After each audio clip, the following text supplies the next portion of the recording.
ನಮಸ್ಕಾರ ಎಲ್ಲರಿಗೂ. ನಾನು ನಿಮ್ಮ ಸಹನಾ. ಕತೆ ಬಂಡಿಗೆ ನಿಮ್ಮೆಲ್ಲರಿಗೂ ಸ್ವಾಗತ. ಕೆಲವು ತಿಂಗಳುಗಳ ಹಿಂದೆ ನಾನು ನಮ್ಮ ಹರಿಹರದ ಹೋಳ್ಗೆ ಹನುಮಪ್ಪನ ಕತೆ ಹೇಳಿದ್ದೆ. ಆ ಕಥೆನ ನೀವೆಲ್ಲ ತುಂಬ ಇಷ್ಟಪಟ್ಟಿದ್ದೀರ.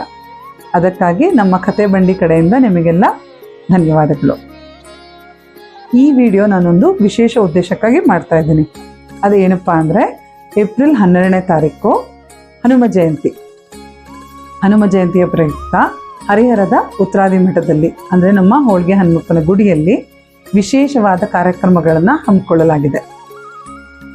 ಈ ಕಾರ್ಯಕ್ರಮಗಳ ಮಾಹಿತಿ ನಿಮಗೋಸ್ಕರ.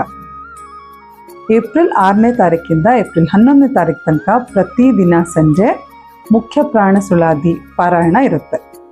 ಮತ್ತು ಏಪ್ರಿಲ್ 11ನೇ ತಾರೀಕು ಸಂಜೆ 7:00ವರೆಗೆ ವಿದ್ವಾನ್ ಅನಂತ ಭಾಗವತ್ ಇವರಿಂದ ವಿಶೇಷವಾದ ಸಂಗೀತ ಕಾರ್ಯಕ್ರಮ ಕೂಡ ಇರುತ್ತೆ. ಏಪ್ರಿಲ್ 12ನೇ ತಾರೀಕು ಹುಣ್ಣಿಮೆ ದಿನದಂದು ಬೆಳಗ್ಗೆಯಿಂದನೇ ಕಾರ್ಯಕ್ರಮಗಳು ಶುರುವಾಗುತ್ತೆ. ಮೊದಲನೇದಾಗಿ ನಮ್ಮ ಹನುಮಪ್ಪನಿಗೆ ತೊಟ್ಟಲೋತ್ಸವ ಮತ್ತು ಪವಮಾನ ಹೋಮ. ಅದಾದ ನಂತರ ರಥೋತ್ಸವ ಇರುತ್ತೆ. ಈ ಕಾರ್ಯಕ್ರಮಗಳೆಲ್ಲ ಆದಮೇಲೆ ಹೋಳಿಗೆ ನೈವೇದ್ಯದ ತೀರ್ಥಪ್ರಸಾದ ಪ್ರತಿಯೊಬ್ಬರಿಗೂ ಏರ್ಪಾಡು ಮಾಡಲಾಗಿದೆ.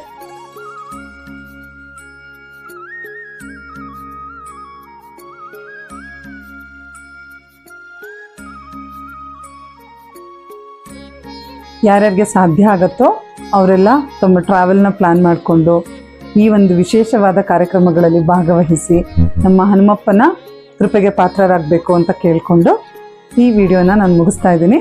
ಸಿಗೋಣ ಮತ್ತೊಂದು ಪುಟ್ಟ ಕಥೆಯೊಂದಿಗೆ ಕತೆ ಬಂಡಿಯಲ್ಲಿ. ಧನ್ಯವಾದಗಳು.